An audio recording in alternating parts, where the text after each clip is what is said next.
Welcome back. Well, this is something that's been on my radar for a while. I had first seen this. Well, I don't remember what model year it was, but when you look for these guys online, you'll see various different model years for these. They all say right on the top, like this one does. It says 85-86. They'll usually cover a range. So, like, I think one is 81 to 83, or 81 to 82, and the next one's 83 to 84, and then the one after this, I haven't even looked for because by then it's not covering carburetor, so not too relevant to most of my needs. But anywho, they are categorized by color. Hi, Ash. Categorized by color. So, like the 81 book that I talked about, that one's like pink, and then the 83 one is yellow. Maybe I have those backwards, and then 1 year is orange. That way these kind of stand out on the shelf. The problem is they don't really stand out on a shelf because they're essentially just notebooks. But the back cover here is quite special. It does this. And then you kind of have this tent, fold-out tent thing. So that way you can prop this up, and you see I'm not even holding this up. It's just all propped up on my lap here, as long as you got a firm, stable surface for it to sit on. So what exactly is this? Well, it says 1985, 1986 carburetor and fuel charging assembly adjustments. So these are books dedicated solely to carburetors, throttle bodies, and just those, actually, just throttle bodies and carburetors of whatever years they prescribe. And it's not just Ford cars. This is the same stuff for Ford pickups. Anybody who has other Fords from this area will recognize other units in these photos. And on each of these, they have a photo of every throttle body or carburetor that these will service. So as far as my relevant needs go, well, they do post a photo of a 1.6 EFI or a 1.9 EFI high output throttle body. That's this. And they also have our model 740 carburetor, or the ones that have the additional AC diaphragm, which you can remove, so I don't know why they classify different, is like a 5740. So they just throw one extra digit on the front of it, but it's the same unit. Everything else here isn't really relevant to anything of mine. This guy here might be a 2.3 carburetor. I'm not for sure, but like I said, not too relevant.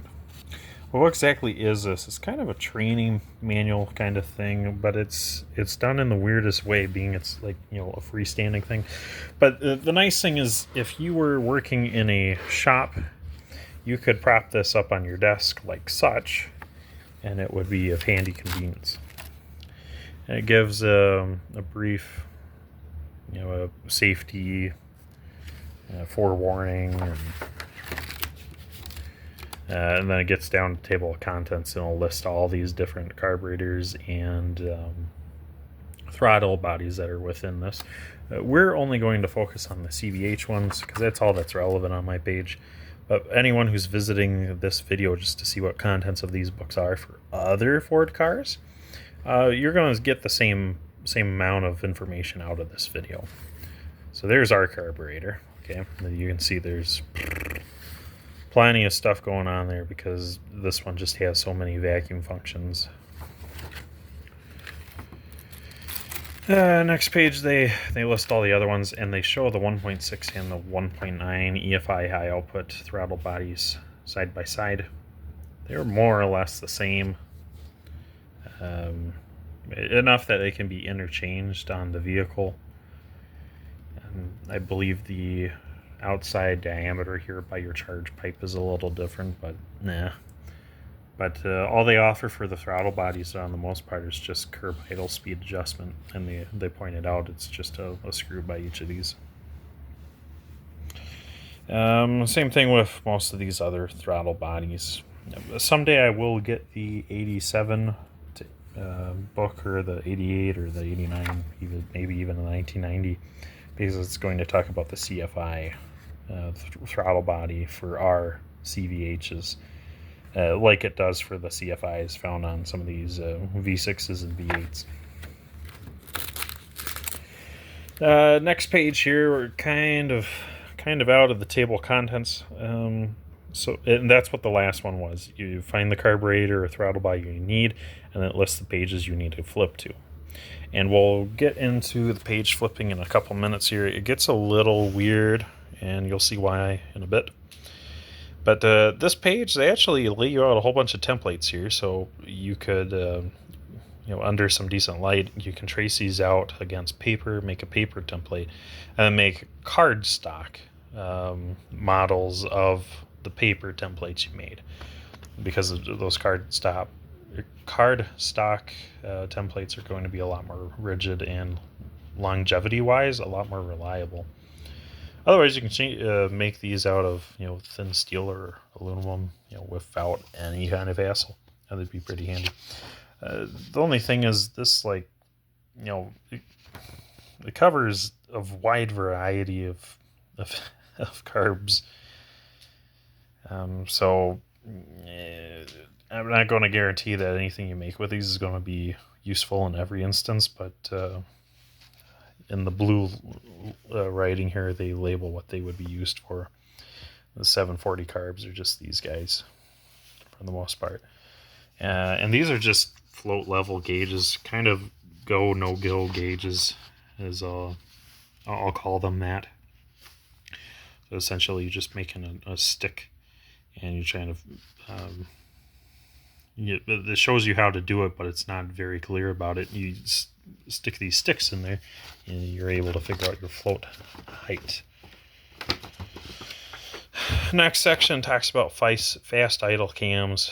I'm not too sure why, but there are some differences in some of these carburetors. You can see there's plenty where there's more than one style. There's even one here where there's 3 different styles. But as far as ours go, you can see the 1.6s is a bunch different from the 1.9. The 1.6 has this giant ring on the outside to keep it from bobbing around a lot. The 1.9 got rid of that and changed it out for a small vane, we'll call it, as a counterweight.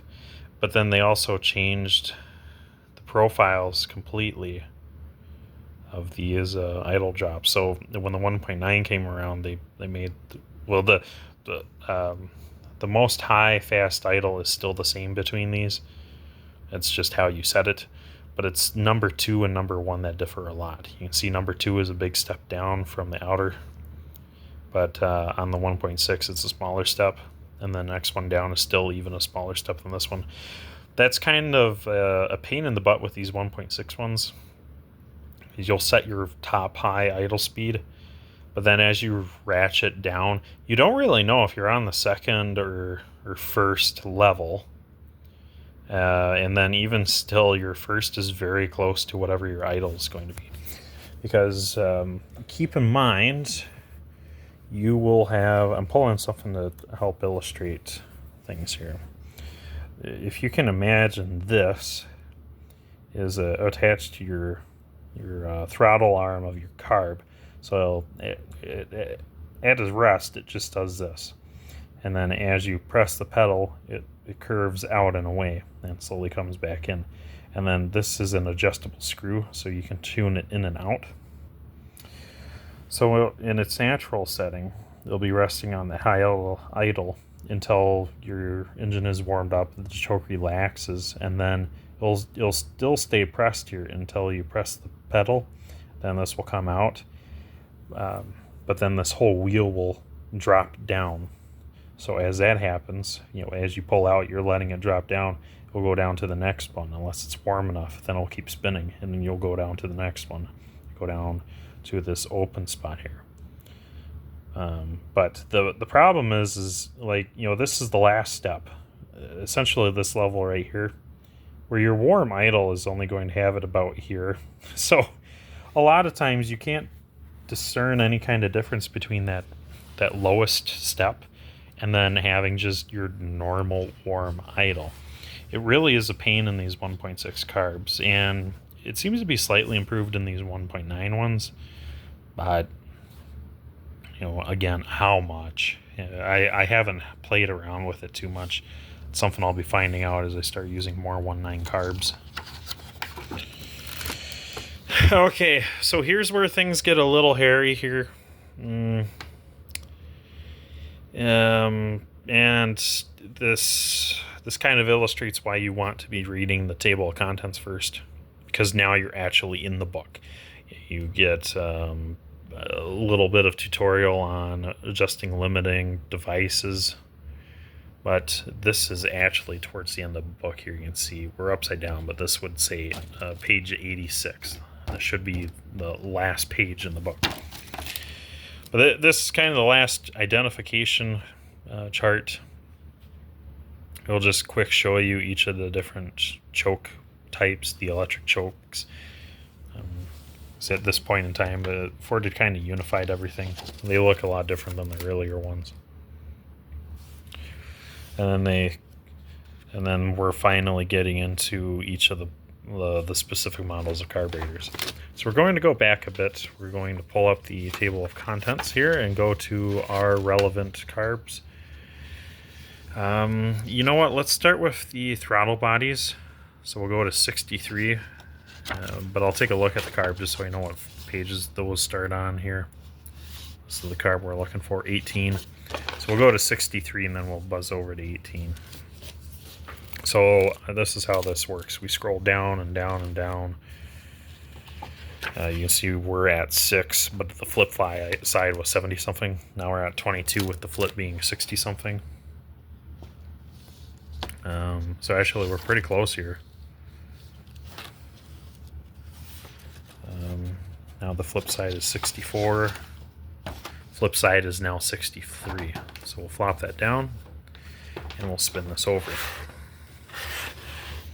So this is our 1.9 and 1.6 sequential port.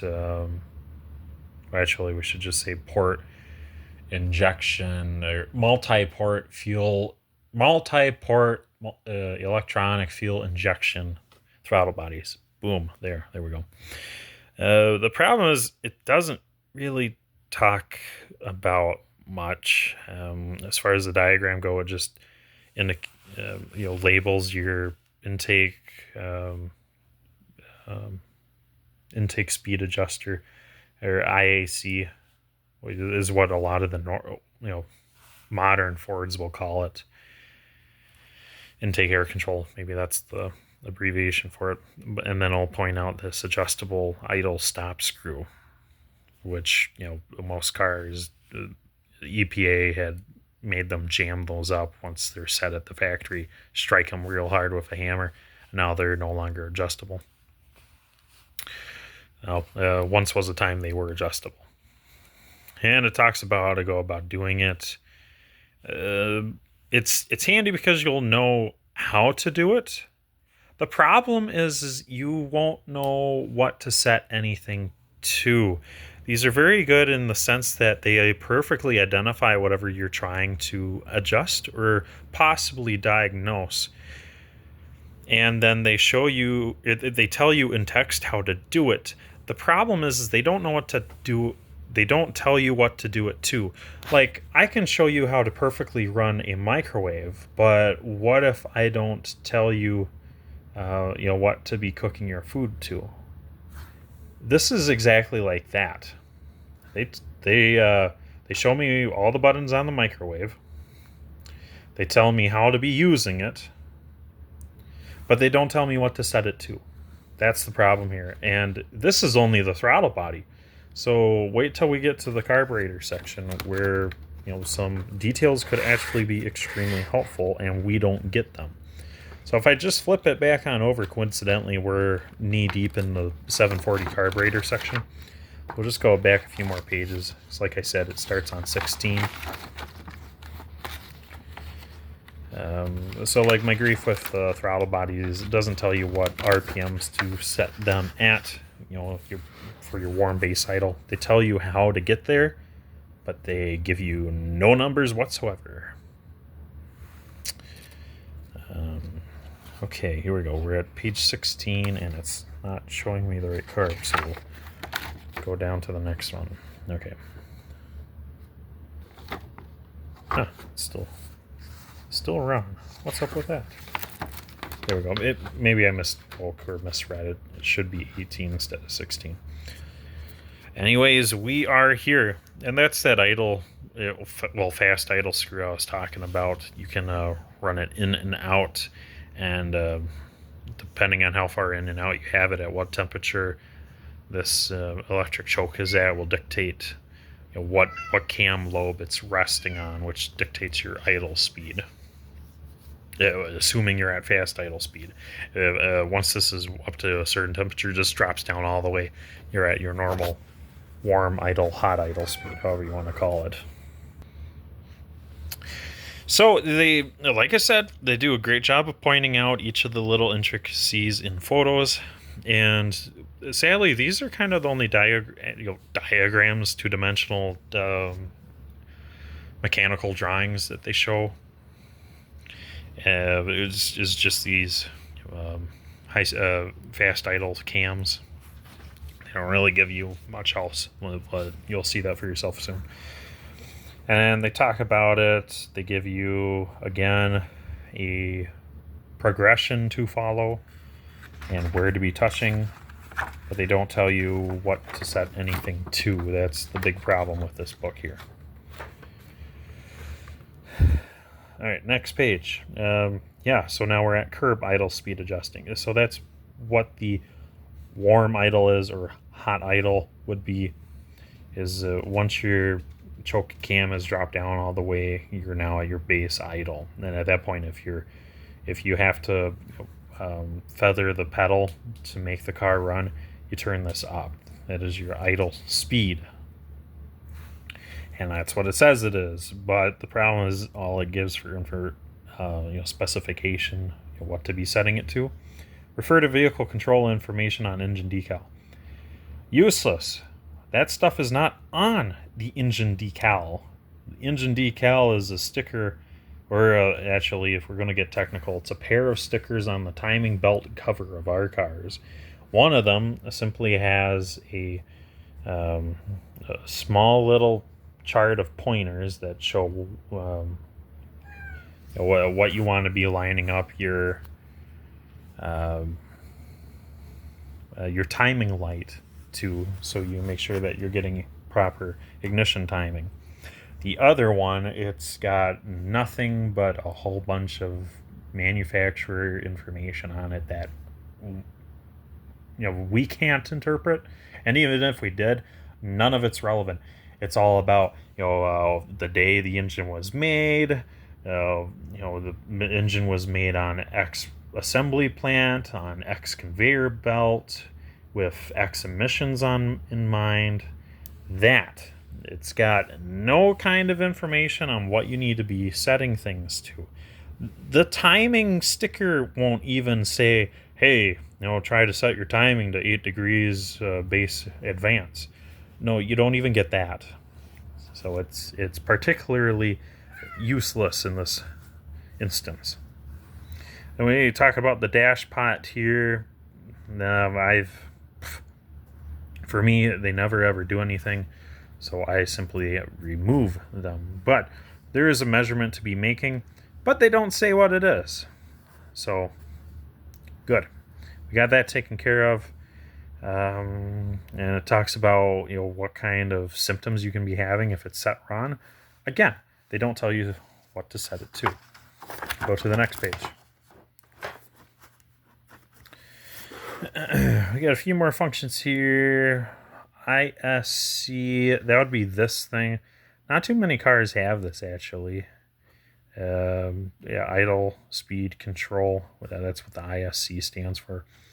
I honestly don't know what purpose this guy serves. It's this large diaphragm, very large diaphragm, that bolts on after fact onto the carburetor. but I honestly have no clue what purpose it's for. I have 60 of these carburetors, and only one, maybe two. Let's say two. Only two of them have this monstrosity on it, and I do not know what for. In the photo, it does show an automatic linkage, we'll say like manifold or something, linkage bracket. So that this would connect with the linkage going to the automatic transmission, but on occasion you can actually find this on a manual car, minus the rest of the linkage, so it'll look exactly the way it does. But on a manual car, 9 times out of 10 you won't see that there, and you won't see this here. And even if you have an automatic car, odds are you're not going to see this here. Out of all my cars, I think I have one for sure loose carburetor with one of these guys, and then the other one I think I might have is in I think my 85 and a half 1.9 carbureted Escort sedan, that might have that. Anywho, back to the basics. Again, does a pretty good job, illustrating and labeling each of these small intricate parts so that you can identify them from a distance and even up close. I mean, these pictures are superb. And we get down here, it talks about the adjustment. Again, it shows you a good list of detailed symptoms. It doesn't tell you what to adjust them for. Or adjust them to. It doesn't even say where to find said information. Next page, we get into the throttle kicker. It's something that you'll always have if you have an AC car. Automatics might also have this. I think so. But more of a thing for excuse me, air conditioning cars for sure will have this every single time, because as these carbureted Escorts, when you turn on your AC, it's kind of vacuum controlled. When you turn on AC, a few vacuum valves will activate, and that you'll vacuum over to this kicker. This kicker will engage, and it pushes down on this plunger. Or I'm sorry, it doesn't push down on the plunger. I believe it pulls up on the plunger, and that actually will rotate the throttle shaft here. I think it's the primary one. I'd have to double check. I haven't played with this too much. I only have one AC car that I've been regularly driving. But then it's this little arm that'll make your throttles, throttle butterflies open up a little bit more. So again, amazing job labeling it. They even put a screwdriver on it to show you how you need to be attacking it. And they show what kind of vacuum line you expect to have coming off of it. They label it. They list very concise symptoms, and you're expected to find the information on that on the vehicle control information on engine decal. Again, there is no such decal. There is no such information on said decal. So again, you're sent on a wild goose chase. Next photo. This is another nice thing. Once in a while, they do indicate a year specific models you'll be looking at, or trim specific ones. This shows a 1985 specifically carburetor. Because some of these would be 86 only, or 85 and a half, which basically 86. Now that's not me rounding down, that's me rounding up. And it talks about what kind of fasteners you're going to see on this choke cap, because later in the book it shows how to change these out. You have to drill out the rivets, put in screws, or put in new rivets. Normal stuff. Yeah, automatic choke position is not adjustable. This is correct, and that's why they say you have to adjust this guy here, which also has a security plug on it. It is a diaphragm that controls how far the choke butterflies open. Next page, it actually starts talking about this, and that diaphragm I talked about. Once you've removed the plug, you can stick an Allen wrench up there of a certain size. Again, They don't even say what size. They don't say how many turns out. You get nothing. But yank the plug, stick an Allen of unknown size in there, and adjust it.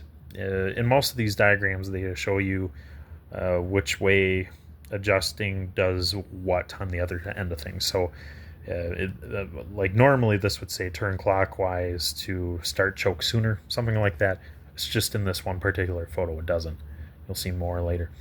And then we're kind of, there's some random stuff going on here. We're now stuffing drill bits or gauges down the bores to hold the I believe that's only for the chokes, because we're playing around with the choke setting, so that would have to be what it is.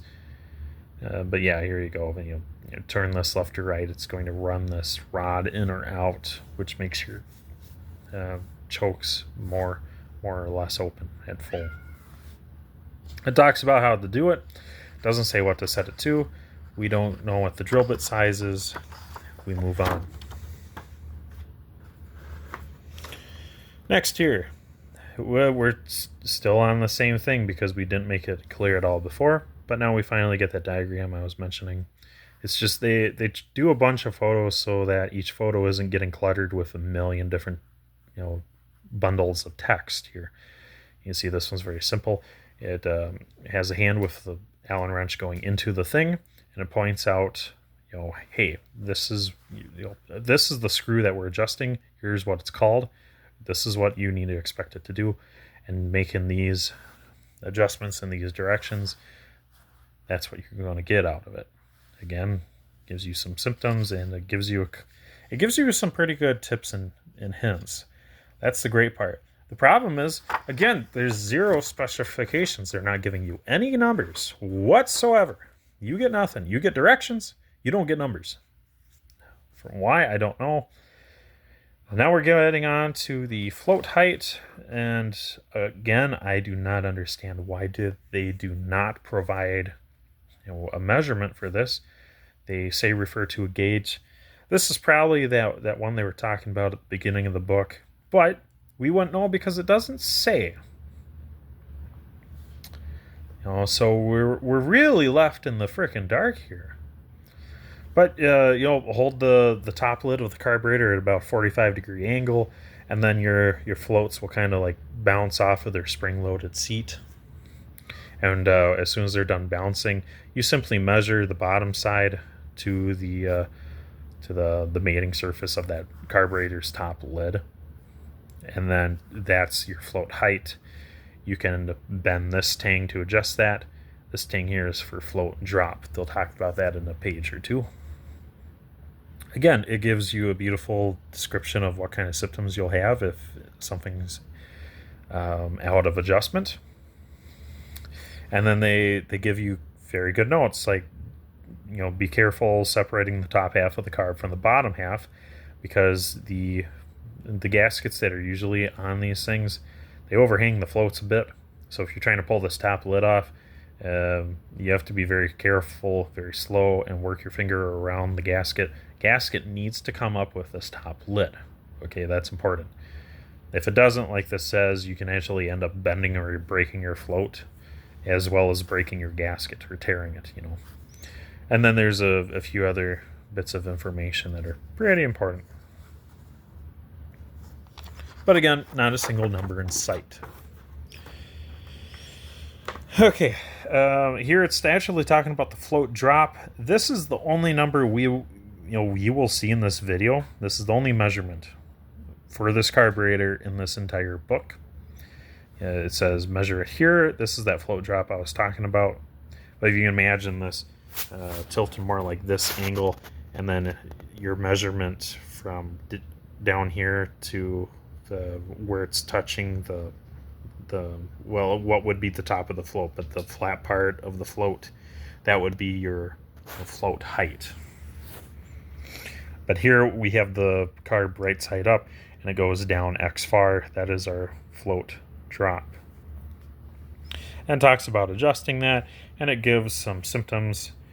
Incorrect float drop can result in flooding or surging at high speed cruise. what's the thought behind this? What's the merit? Well, for sure, what can happen is, like, if you have your float drop way too low, it's very possible and very likely that your float will actually go down so far and wedge itself up against the inside body of the carb bowl. So you imagine that the bowl is kind of rounded at the bottom, hence why it's called bowl, partly. But then the float itself is perfectly square. So as your square object goes down inside the round hole, it'll actually get jammed up. So sometimes these can actually jam up in your carb body if you don't have the drop, within specification. It's something I see a lot in motorcycle carbs. Mostly because those are even more compact and everything is, more round, because they're trying to make things more compact and they're trying to cast things a little cheaper. That means making stuff round. Because if you make squares and it's not made perfectly, you have to go in there and do extra tooling.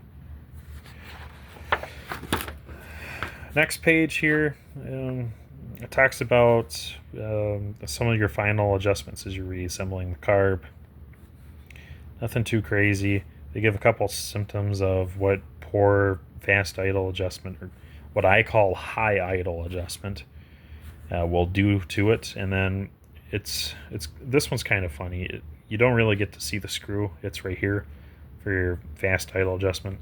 The arrows aren't too intuitive here, but what they're trying to say is, like, if you were to turn this direction here, up is righty-tighty, down is lefty-loosey. So as you run that screw in, there we go, right-handed.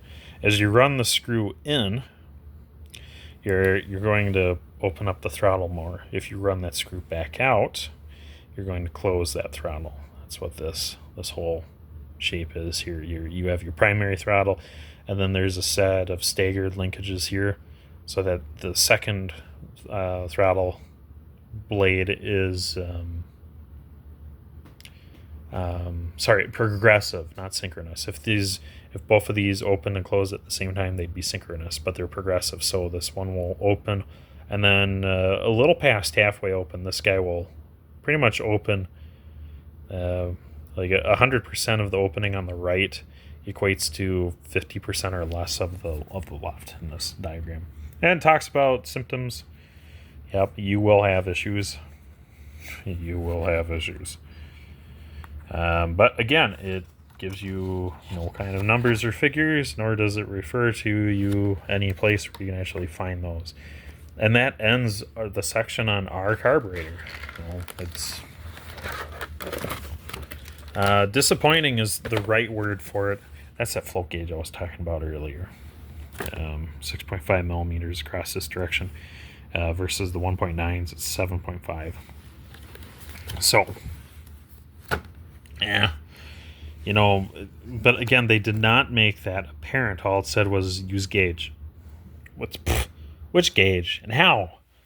Some of these gauges, they got 4 different measurements on it. What? And why couldn't they just say on the paper, hey, you should be getting a 6.5, 6.25 millimeters on your flow height? I don't know. I'm told that the other years are a little bit more in depth than this and actually provide specifications, but we will see. This is my first one. So far, it honestly feels like money wasted. These normally sell for anywhere between $30 and $60. I had paid about $30 after shipping, so it was a decent deal. But I'm not going to be able to get too much use out of this thing. What is handy though is it's got very good photos, a very good list of symptoms, and a very good list of arrows and descriptions and labels for each of your adjustment procedures. So as it is right now, if I were to go in and write in all the specifications I'd be wanting or needing, in the related photographs, this would be an A+ book. 10 out of 10. As it is right now, it's not useless, but it's fairly close. It's fairly close for This would be handy to any beginner in these cars. The problem is it's not going to get you anywhere past, okay, here's what it is. Here's how it works. And we'll just keep the information that you need to make it perfect to ourselves. But like I said, I will try to get a hold of the other years to see if the others are like this, or hopefully this one is just the fluke. Hopefully all the other ones are more practical, more useful in a sense. They need to be containing more information they can share to the user for these to be more beneficial. But we'll leave it at that for now. If you happen to have one of these and you do find it very useful, please write me in the comments here. Say what year you have, what carburetor you're using, and talk about it some. Because if one of these is very useful, I'll go out and get one pronto. But in the meantime, I'll try snagging these up as I see them. They're very rare. And some of these are in completely French, because a lot of the stuff ended up in Canada. So in Canada, the time of the 80s was... I wouldn't know what the percentage of English to French was over there, but a lot of the literature was French. But finding these in general is just very hard. But I'll keep an eye out. If I see more years pop up for affordable price, like the $20 mark, we'll try exploring a few more of these. Because I would really like the CFI one. There are a few adjustments to be made on it that I'm just not familiar with, because I know next to nothing about these EFI systems. I know how they should work, how they need to work to run. I know very little about diagnosing them, maintaining them, things of that nature, just because I haven't had one running in front of me and me relying upon it. But we will someday. But I'm hoping we can be armed with one of these, and assuming it's practical, and then we'll be able to conquer the world. But yeah, the video is long enough, so I'll let you folks go. Yeah, if there's something else you want to see me get in the future, literature-wise, do let me know. I do try collecting every bit of everything I can, whether it's service manuals like this or specific brochures, catalogs, advertising stuff like this, or even reviews. I'm after all of it for these cars as I slowly try to get more and more stuff so I can relay to you, hey, out of all these tools, I find this one, and maybe this one the most useful. That way you guys get the most use out of it and have the best experience possible. In addition, I get to try out all these things and prove and disprove some issues. And they're handy for me in most cases. But I'll let you go for now. Keep an eye out for more videos. We will be doing more. This came in a 3-part package with a few other pieces of literature, and those videos will be uploaded this weekend as well.